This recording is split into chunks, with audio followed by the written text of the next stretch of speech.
Assalamualaikum warahmatullahi wabarakatuh. Waalaikumsalam warahmatullahi wabarakatuh. Selamat pagi semuanya. Pagi. Baik, sebelum kita melaksanakan pembelajaran, marilah kita berdoa. Silakan salah satu peserta didik bisa memimpin doa. Ya, silakan. Bapak. Baik, sebelum kita memulai pembelajaran hari ini, alangkah baiknya kita berdoa terlebih dahulu. Doa dimulai.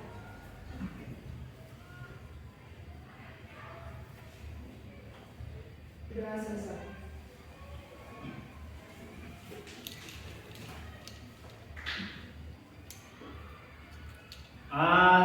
Bagaimana kabarnya hari ini? Alhamdulillah. Baik ya. Baik, siapa yang tidak hadir? Ramdhani. Ramdhani. Ya. Ramdhani, kenapa Ramdhani? Sakit, Pak. Sakit. Ya, ada lagi yang lain? Ahmad. Ahmad, kenapa Ahmad? Sakit juga. Sakit juga. Oke, baik. Ada dua orang yang sakit ya. Kita doakan teman kita yang sakit, mudah-mudahan segera diberikan kesembuhan. Amin. Ya Allah.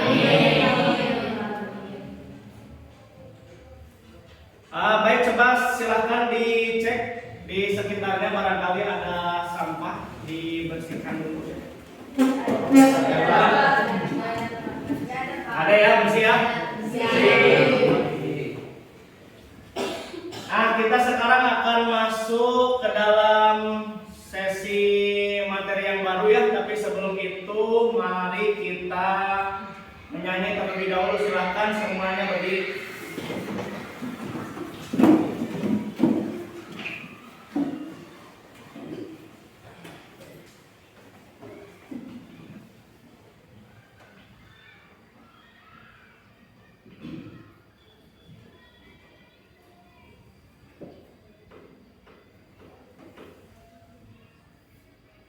Sikap sempurna ya, lagu nasional.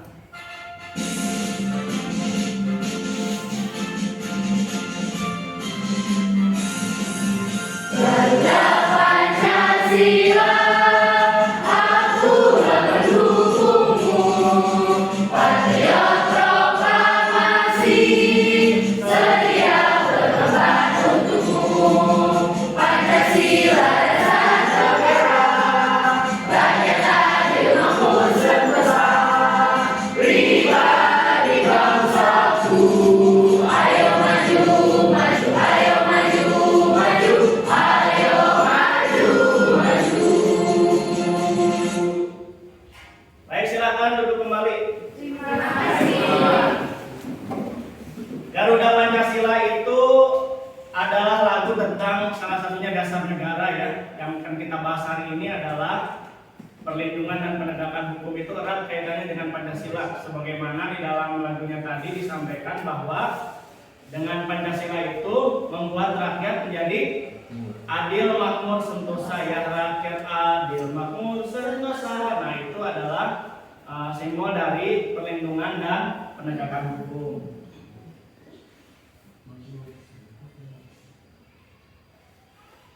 Nah, ini materi yang akan kita pelajari pada hari ini, perlindungan dan penegakan hukum di Indonesia.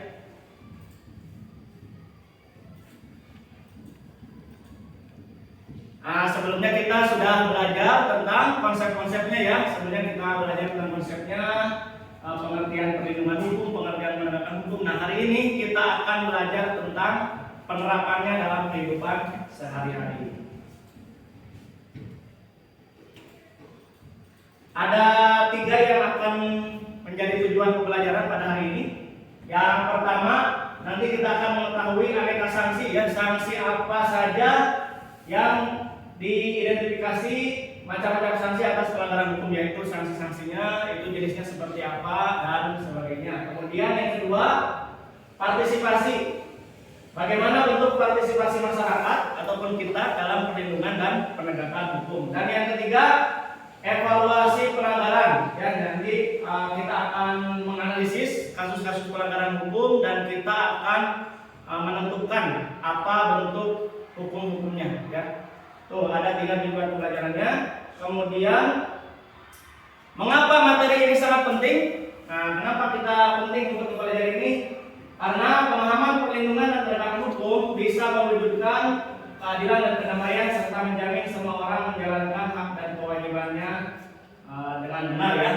Kita bayangkan saja kalau sekolah ini tidak ada aturan, nah maka yang akan terjadi adalah kekacauan ya. Kalau misalkan kita juga bayangkan kalau di jalan itu tidak ada aturan, maka yang terjadi adalah kekacauan. Karena itu kita perlu memahami konsep-konsep perlindungan dan penegakan hukum. Apa saja yang akan kita lakukan pada hari ini? Nah, yang pertama nanti Bapak akan sampaikan dulu materinya ya, materi-materi pengantarnya seputar perlindungan dan penegakan hukum. Kemudian yang kedua, nanti kita akan ada sesi diskusi ya. Nanti akan Bapak berikan lembar kerjanya di menganalisis video dan kemudian kita akan berdiskusi tentang pelanggaran hukum yang terjadi.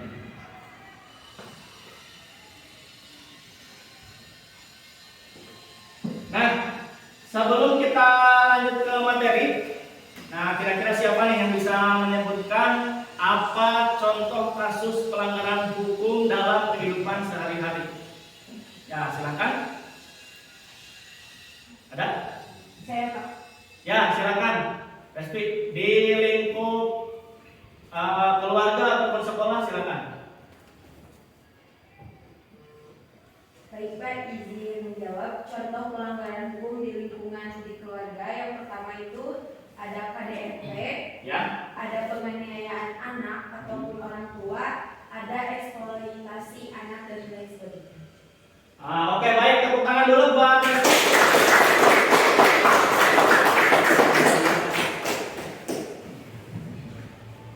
Yang berikutnya siapa lagi? Silakan, satu orang lagi. Contoh kasus pelanggaran hukum. Ya Pak. Ya, silakan, Juli. Dalam lingkungan negara, nah ada contoh pelanggaran hukum yaitu korupsi, penyalahgunaan jabatan, nepotisme dan sebagainya. Ya. Oke, baik, terima kasih, tepuk tangan buat Juli.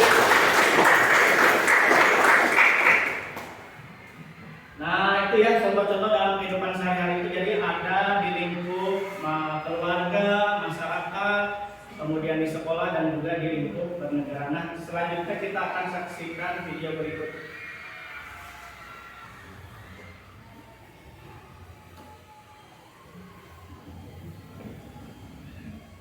Silakan nanti kalian simak video ini, kemudian setelah ditampilkan video kalian berikan tanggapan ataupun pertanyaan ya seputar video tersebut.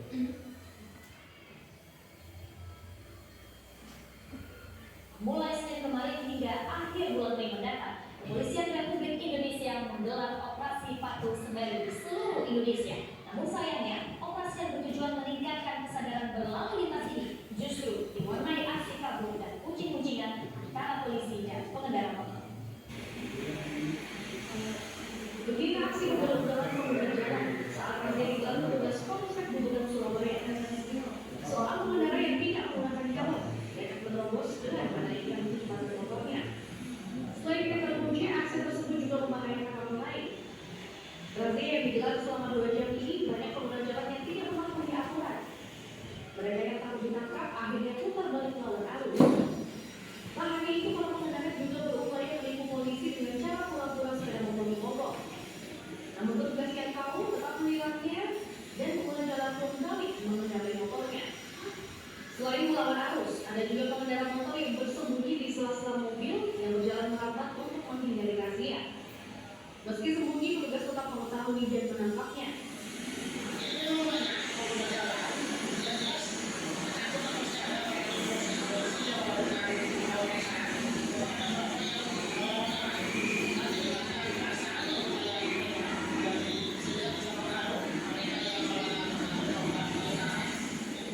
Operasi Patuh Semeru 2016 digelar untuk menciptakan kondisi yang aman, tertib, dan lancar menjelang puasa Ramadan dan Lebaran 2016. Operasi ini digelar hingga 29 Mei mendatang. Ridwan Purnomanto, Surabaya.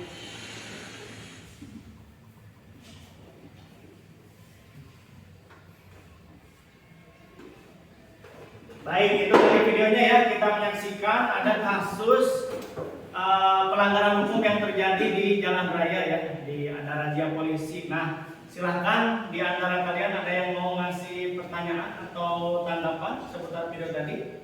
Saya Pak. Ya, silakan Pak Fajri. Pertanyaan dari saya, mengapa sebagian pengendara tidak mau memakai helm? Itu saja.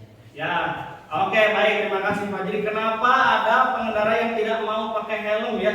Nah, nanti akan kita diskusikan ini. Baik, terima kasih. Yang berikutnya, siapa lagi? Ya, silakan Nazira. Mengapa kita harus mematuhi lalu lintas? Oke, kenapa kita harus mematuhi peraturan lalu lintas? Ya, baik, terima kasih Nazira. Kenapa kita harus mematuhi peraturan lalu lintas? Ya, nanti kita akan diskusikan ya. Pertanyaan yang bagus berikutnya silakan. Saya Pak. Ya, silakan Ana. Izin bertanya Pak, apa sanksi hukuman pelanggaran, apa sanksi hukum pelanggaran lalu lintas? Oke, baik, terima kasih ya.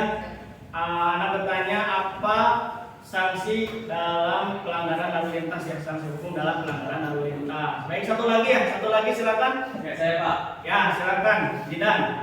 Pertanyaan dari saya, selain pelanggaran tidak memakai helm, pelanggaran apa lagi yang selalu diperhatikan oleh polisi lalu lintas? Ya, di dalam lalu lintas selain pakai helm, apa lagi ya pelanggaran yang biasanya diberikan sanksi hukum oleh polisi lalu lintas. Baik, terima kasih atas tanggapan dan pertanyaan. Kita beri tepuk tangan dulu buat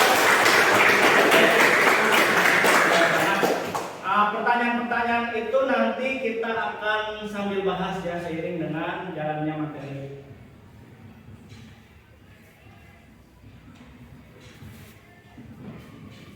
Baik, materi yang pertama yaitu tentang sanksi dalam pelanggaran hukum.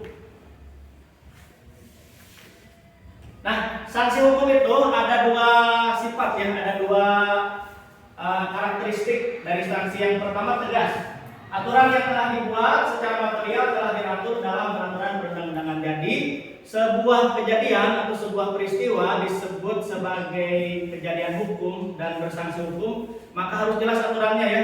Di dalam undang-undangnya itu ada atau tidak ya, tidak bisa kita tiba-tiba mengatakan wah ini si orang ini harus dihukum ini, harus dihukum itu, tapi aturannya tidak ada. Maka sanksi itu harus tegas ya, ada tidak di dalam peraturan perundang-undangan. Kemudian yang kedua adalah nyata, aturan yang secara material telah ditetapkan kadar hukuman berdasarkan pelanggaran yang dibuatnya. Jadi maksud nyata di sini adalah sanksi hukum itu harus terasa begitu ya, terasa secara fisik ataupun mungkin secara materi. Kalau misalkan dia di penjara ya fisiknya bawa di penjara, kalau misalkan didenda berarti dia harus mengeluarkan uang ya, tidak bisa hukum ini cuma dibayangkan ya, cuma dibayangkan. Maka sanksi hukum ini harus nyata, bisa dirasakan oleh pelanggarnya.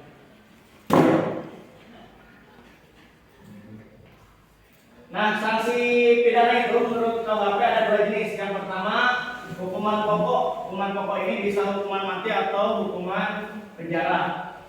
Jadi ini biasanya secara fisik ya, secara fisik orang yang penjara ataupun dia dihukum mati. Kemudian yang kedua, hukuman tambahan. Pencabutan hak tertentu, perampasan barang-barang, pengumuman putus hakim ya. Misalkan kalau dia pejabat mungkin diturunkan dari jabatannya. Kalau misalkan dia didenda maka dia harus mengeluarkan sejumlah uang ataupun dirampas atau disita ya. Terutama misalkan kalau kasus-kasus korupsi maka otomatis barang-barang hasil korupsinya juga disita. Kemudian yang berikutnya, partisipasi masyarakat dalam perlindungan hukum.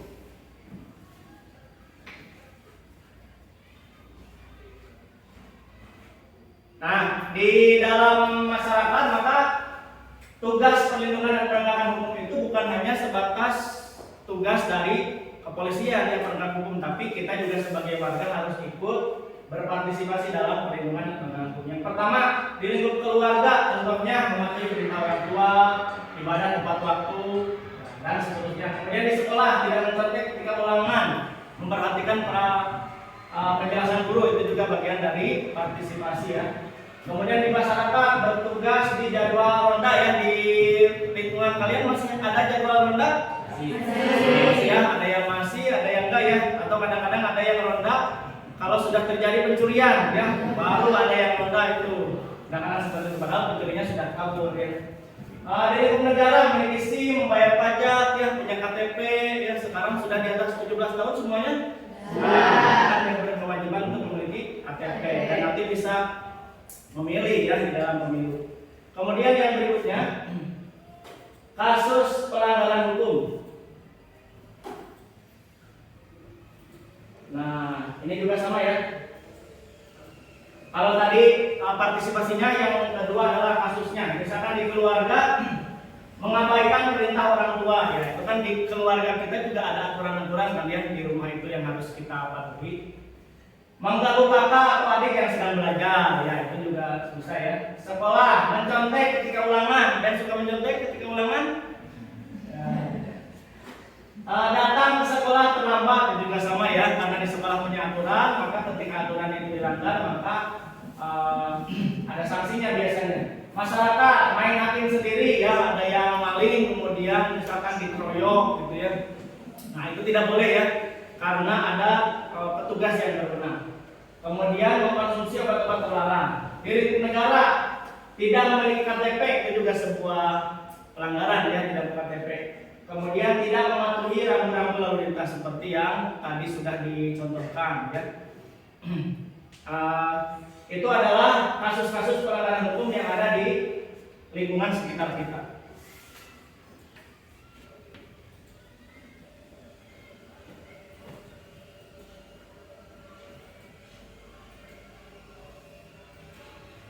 Nah, baik, setelah kamu mempelajari tadi Bapak jelaskan materinya, sekarang kita akan melakukan diskusi kelompok ya. Diskusi kelompok yang kita kelompoknya kemarin kan sudah dibagi ya. Kita kemarin sudah dibagi kelompok. Nah, maka sekarang silahkan diposisikan meja dan kursinya sesuai dengan kelompoknya masing-masing. Nanti Bapak akan berikan apa saja kegiatannya untuk kelompok. Silakan.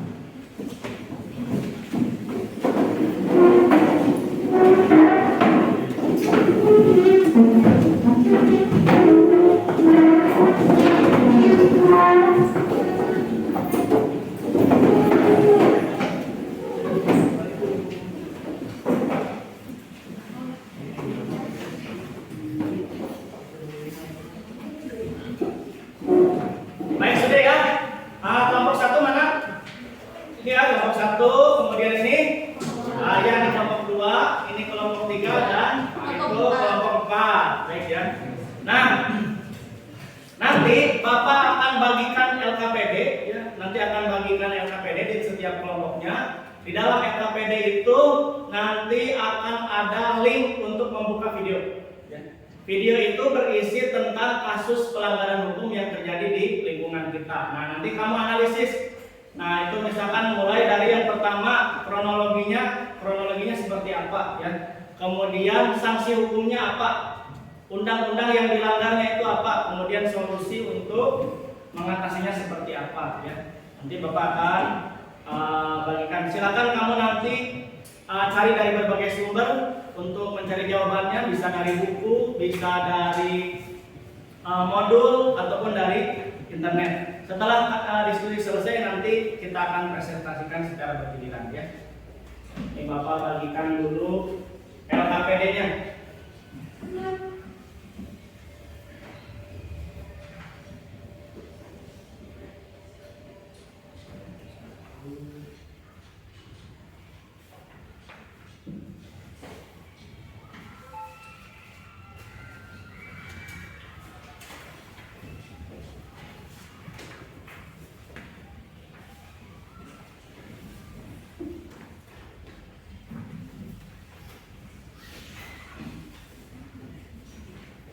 Nah, silahkan ya, itu nanti di dalam LKPD ada identitas kelompoknya.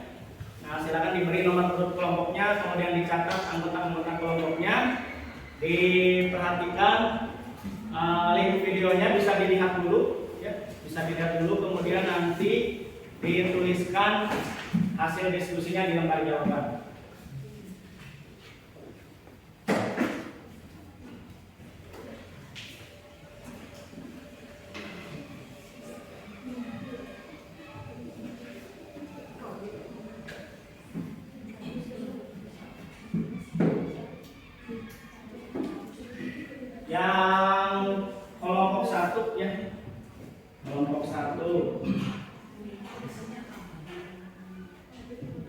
Ada videonya?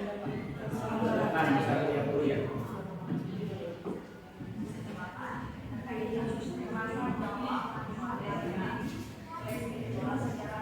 Nah, silakan yang lain juga bisa dilihat.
Sudah ya, sudah dilihat videonya?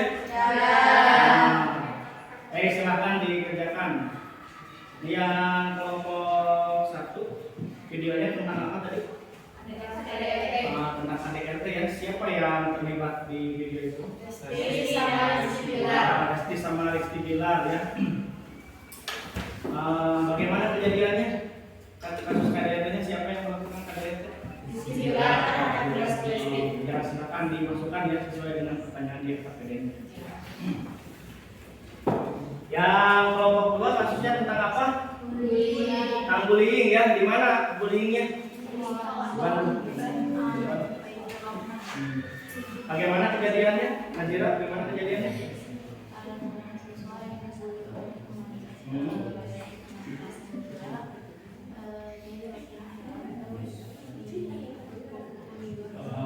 Ya, penganiayaan ya sampai pingsan ya. Ya baik, silakan dimasukkan ke dalam RKPD ya sesuai dengan pertanyaannya. Kelompok 3 tentang apa kasusnya? Tentang pembegalan. Tentang pembegalan ya. Bagaimana kejadiannya? Jadi dia tuh kayak yang jadi korban itu dibegal, ternyata yang pembegalnya itu seorang ayah dan anak. Bareng-bareng ya, ayah sama anak sama-sama membegal ya. Menggunakan senjata tajam juga. Di mana kejadiannya? Di Tangerang. Ya, silakan ya kalau sudah disimak, dimasukkan nanti diskusikan, masukkan ke dalam lembar jawaban di belakang itu ya. Ya. Yang kelompok 4 tentang apa? Tentang kasus korupsi, Pak. Kasus korupsi ya. Siapa yang korupsinya? Sebuah tim yaitu dari pihak PD Pasaraya Makassar. Oh iya iya. Sudah menjadi buronan Sampai berapa? Kayaknya korupsi? 19. Ya. Nah, baik, silakan dimasukkan ya, nanti didiskusikan sesuai dengan yang di KPD, kemudian dimasukkan lembar jawabannya ya. Nah, Bapak kasih waktu yang sampai selesai lah ya. Sampai selesai silakan dituntaskan. Nanti setelah selesai kita akan berdiskusi secara bergiliran.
Baik, sudah cukup ya diskusinya?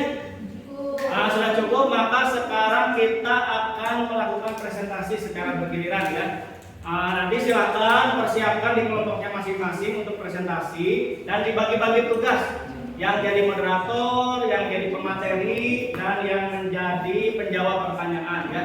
Nah, nanti secara bergiliran, kalau kelompok 1 presentasi, kelompok 2 menanggapi ya. Kelompok 2 presentasi berarti kelompok 3 menanggapi ya, begitu seterusnya sampai ke kelompok 4. Nanti sambil kita lihat waktu apakah cukup untuk semua kelompok atau tidak. Baik, silakan kelompok 1 sudah siap? Ya, jika sudah siap silakan bisa ke depan untuk mempresentasikan hasil diskusinya. Kelompok 2 nanti disiapkan pertanyaan dan semuanya bisa menghadap ke depan.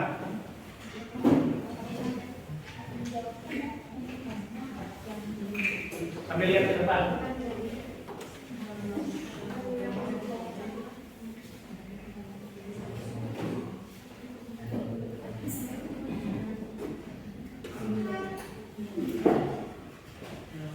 Assalamualaikum warahmatullahi wabarakatuh. Waalaikumsalam warahmatullahi wabarakatuh.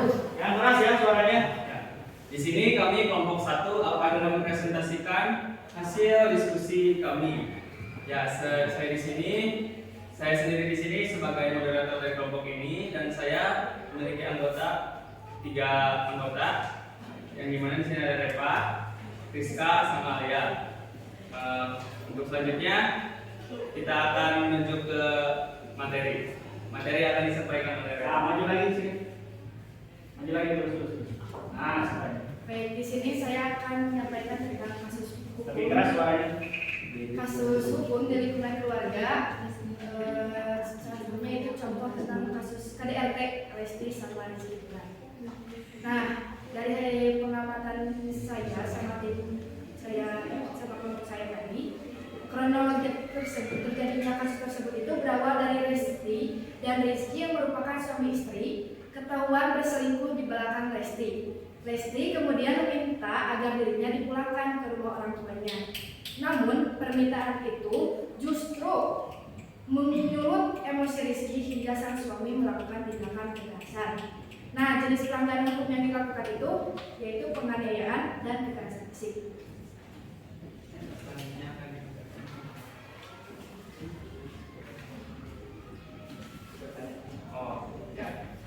Apakah ada yang ingin ditanyakan? Saya ingin bertanya. Ya, silakan ya dari kelompok 2. Kasus KDRT kan banyak terjadi ya, tapi kenapa sedikit yang dilaporkan dan diusut? Kenapa itu bisa terjadi? Ya, ditanyakan ya, kan kasus KDRT itu banyak, tapi kenapa cuma sedikit saja yang berani melaporkan atau diusut? Nah, kira-kira kenapa? Siapa yang mau menjawab? Jawaban akan disampaikan oleh Rizka. Ya, Rizka silakan maju, yang keras suaranya. Izin menjawab pertanyaan dari Yusri. 1. Takut disudutkan, 2. Tergantungkan dengan ekonomi, 3. Masih cinta, 4. Masih berharap, dan 5. Diteror atau diancam. Ya, ada kayak gitu katanya ya, mungkin masih ada perasaan gitu.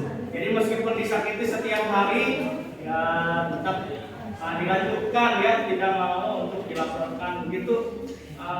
Nexti, bisa lihat.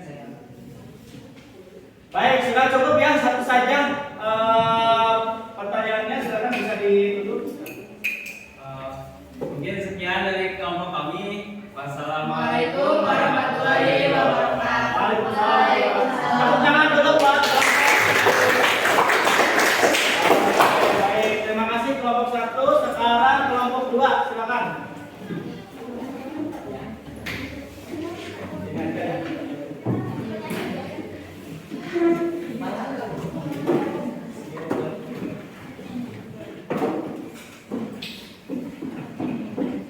Sini aja. Depan aja. Yang presentasi ini juga. Kelompok 2 presentasi, nanti kelompok 3 siap-siap untuk memberikan pertanyaan ya. Assalamualaikum warahmatullahi wabarakatuh. Waalaikumsalam warahmatullahi wabarakatuh. Di sini kami kelompok 2 akan mempresentasikan hasil yang telah kami didiskusikan. Saya sebagai moderator yaitu Nazira Mola dan anggota saya Najwa Aulia, Aliza Fitriawati, Supayus Alariska, Saldiri Supriyadi, Nadia Yuliani. Baik, Ana sebagai pemateri akan menjelaskan materi yang telah didiskusikan. Jadi kronologi dari kasus tersebut, peristiwa terjadi di sebuah sekolah di Gunung Berung. Aksi perundungan dan penganiayaan terjadi di sela mata pelajaran. Dalam video tersebut, alma korban dipakaikan helm, lalu dipukul hingga diserang di bagian kepala dan pada akhirnya langsung pingsan. Baik, ada pertanyaan yang ingin ditanyakan? Ada. Saya ingin bertanya soal pembuli ya. Nah, bagaimana jika yang pelaku pembuli kita lawan balik, apakah boleh? Ya, kalau dibully, misalkan ada yang dibully, nah kita lawan gitu ya. Kalau dilawan boleh nggak? Boleh nggak? Silakan, siapa yang menjawab? Jadi tergantung. Yang keras soalnya. Jadi tergantung situasinya. Kalau membahayakan nyawa, lebih baik dilawan, tapi sebatas untuk mempertahankan keselamatan diri. Kalau tidak, ya laporkan segera kepada guru atau kepada orang tua. Ya begitu katanya ya, kata kelompoknya jawabannya kalau misalkan kira-kira membahayakan nyawa ya, daripada kita mati duluan gitu ya kita lawan dulu lah, tapi sebatas mempertahankan diri.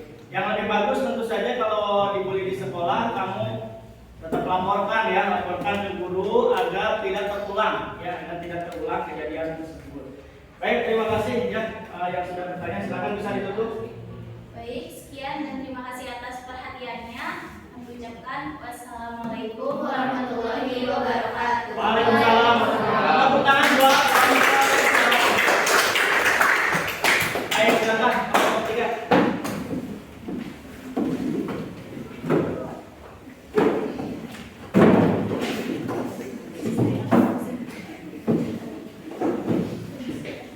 Kelompok 3 presentasi, nanti kelompok 4 siap-siap untuk menanggapi ya. Siapa? Silakan. Assalamualaikum warahmatullahi wabarakatuh. Waalaikumsalam warahmatullahi wabarakatuh. Perkenalkan, kami dari kelompok 3. Di sini kami akan menjelaskan tentang adanya pembegalan dalam masyarakat. Saya di sini sebagai moderator Juliana Septi dan ada pembaca materi yaitu Padri dan menjawab Riri, Desti, Risa dan Oni. Selanjutnya kepada Ya, silakan depannya. Saya akan menjelaskan kronologi terjadinya kasus. Pembegalan terjadi saat GJ merupakan korban dari pembegalan tersebut hendak menitipkan kedua anaknya di rumah sang kakak sebelum berangkat bekerja. Di tengah perjalanan, GJ yang menggunakan sepeda motor dipepet oleh E dan MM yang merupakan pelaku dari pembegalan juga menggunakan sepeda motor. Salah satu pelaku langsung memukul korban ke arah muka serta membacok kepala dan tangan sebelah kiri korban dengan sebilah golok panjang. Korban dan kedua anaknya pun terjatuh. Saat itu, salah satu pelaku turun dari motornya dan mencuri motor milik GJ. Nah, untuk tanggapannya, boleh ada yang bertanya? Ya, Boleh silakan. yang bertanya? Kan Berdiri. kita itu kan sebagai seorang pelajar ya. Apa sih cara atau hal yang harus kita lakukan supaya terhindar dari begal itu? Ya, baik ya, saya tanya nih, kalau kita sebagai pelajar, bagaimana cara agar bisa menghindari perilaku atau pelanggaran hukum berupa begal itu ya? Silakan, siapa yang menjawab? Ya, silakan maju lagi, suaranya yang keras. Dan menjawab, jangan ikuti geng motor, memakai kendaraan dengan perlengkapan standar, saling mengingatkan sesama teman, jangan sendirian di jalan sepi. Ya, gitu ya, jangan sendirian ya, meskipun kamu masih sendiri. Tetap harus ditemani ya, kalau bisa rombongan gitu ya, kalau lain. Baik, terima kasih atas pertanyaannya, silakan bisa ditutup. Mohon maaf bila ada kesalahan dari kelompok kami. Sekian dari kami. Wassalamualaikum warahmatullahi wabarakatuh.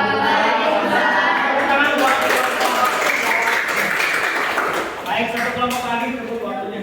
Silakan. Ya boleh.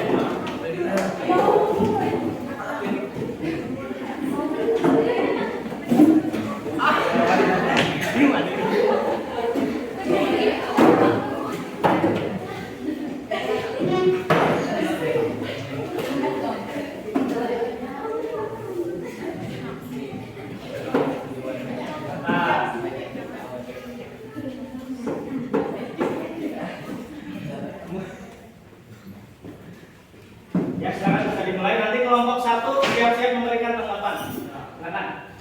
Baik, assalamualaikum warahmatullahi wabarakatuh. Waalaikumsalam warahmatullahi wabarakatuh. Perkenalkan, kami dari kelompok 4. Di sini kami akan mempresentasikan hasil diskusi kerja kelompok kami. Mungkin di sini saya sebagai moderator Nazwa Pujua dan rekan saya. Perkenalkan, nama saya Rizky. Rekan saya.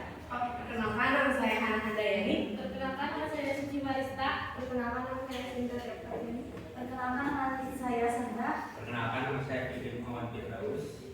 Oke, mungkin langsung saja ke materi. Ya, maju. Di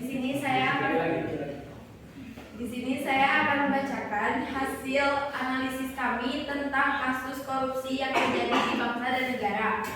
Setelah kami lihat dan analisis bersama-sama tentang video yang kami lakukan tadi, diketahui salah satu kasusnya itu tentang korupsi. Diketahui jaksa mendalami kasus dugaan korupsi dana sewa lots dan jasa produksi Basar Butung. Tim jaksa sedang menyelidiki aliran dana yang diduga tidak disetorkan ke pihak PD Pasaraya Makassar sejak tahun 2019.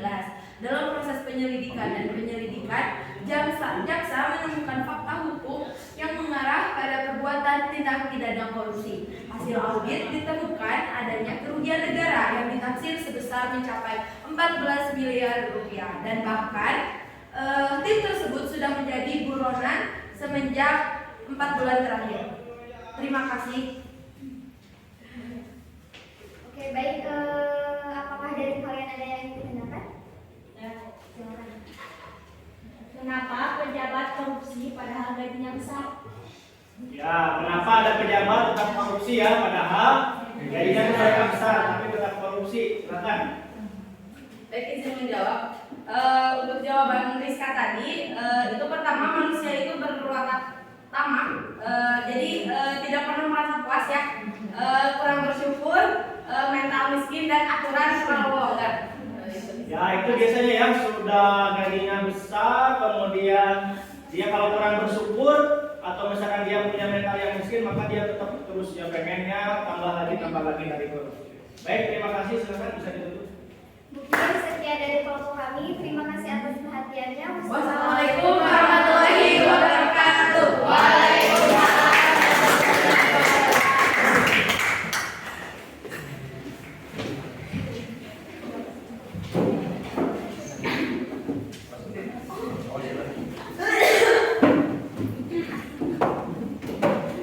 Baik, terima kasih atas seluruh kelompok yang sudah presentasi. Kita beri tepuk tangan dulu. Nah, setelah kita menyimak materi, berdiskusi, kemudian presentasi, kira-kira apa yang bisa kamu simpulkan dari hasil pembelajaran kita pada hari ini? Silakan, siapa yang mau memberikan kesimpulan? Saya Pak. Ya, baik, silakan. Resti berdiri. Baik, yang sudah teman-teman dan Bapak ajarkan tentang perlindungan hukum. Menurut kelompok kami, perlindungan hukum adalah segala upaya untuk menjamin keteraturan dalam masyarakat. Bahkan perlindungan hukum juga memberikan pemayoman kepada hak asasi manusia yang dirugikan orang lain, dan perlindungan tersebut diberikan kepada masyarakat agar mereka dapat menikmati semua hak-hak yang diberikan oleh hukum negara. Oh, baik. Terima kasih ya, tepuk tangan dulu. Baik, siapa lagi? Yang lain? Silakan. Ya, silakan Fikri. Perlindungan dan penegakan hukum sangat penting bagi tegaknya supremasi hukum serta mewujudkan keadilan dan perdamaian masyarakat. Ya, perlindungan dan penegakan hukum itu penting ya demi terwujudnya supremasi hukum, tadi keadilan dan perdamaian ya. Baik, tepuk tangan buat Fikri. Silakan yang berikutnya. Oke, silakan Najwa. Jadi Pelanggaran hukum bisa terjadi di berbagai lingkup, mulai dari keluarga, sekolah, masyarakat, hingga lingkup negara. Terima kasih. ya, tadi yang sudah yang sudah kita bahas nih bahwa pelanggaran hukum itu bisa di berbagai lingkup ya, di berbagai tempat, dari keluarga, sekolah, masyarakat dan juga negara ya. Negara. Satu lagi lah, silakan. Satu lagi, silakan. Ya, baik silakan, Oni. Perlindungan dan penegakan hukum harus didukung oleh semua pihak. Baik, gimana? Coba diulangi. Perlindungan dan penegakan hukum harus didukung oleh semua pihak. Nah, perlindungan dan penegakan hukum harus didukung oleh semua pihak ya, bukan cuma tugas berbadan hukum saja, tapi kita juga harus mendukungnya. Baik, terima kasih ya atas pencapaian kesimpulannya bahwa yang pertama tadi kalau kita rangkumkan ya, perlindungan dan penegakan hukum itu intinya sangat penting ya, dan bisa kita lakukan untuk ikut berpartisipasi, bukan hanya tugas dari lembaga hukum. Nah, yang berikutnya silakan Bapak akan share untuk soal evaluasi pada hari ini. Bapak akan share link Google Form ya di dalam WA. Silakan bisa dicek di grupnya masing-masing. Nanti akan ada pertanyaan seputar materi hari ini dan kamu tuliskan jawabannya ya. Nah, silakan dibuka HP-nya, dilihat.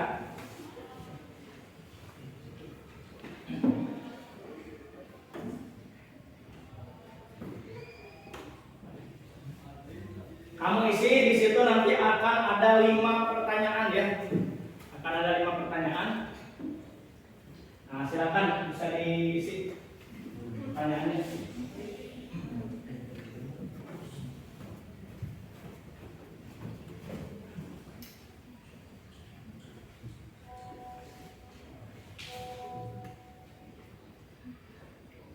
Isi ada 5 pertanyaan seputar perlindungan dan penegakan hukum. Ya, silakan.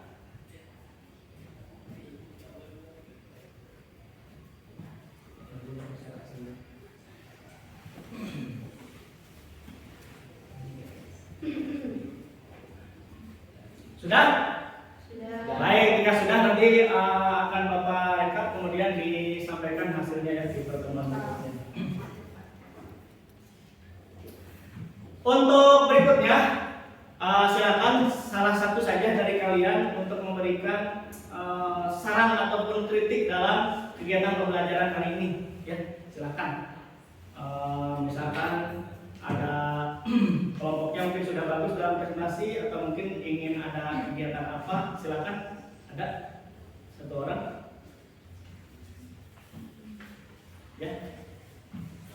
Ya, silakan.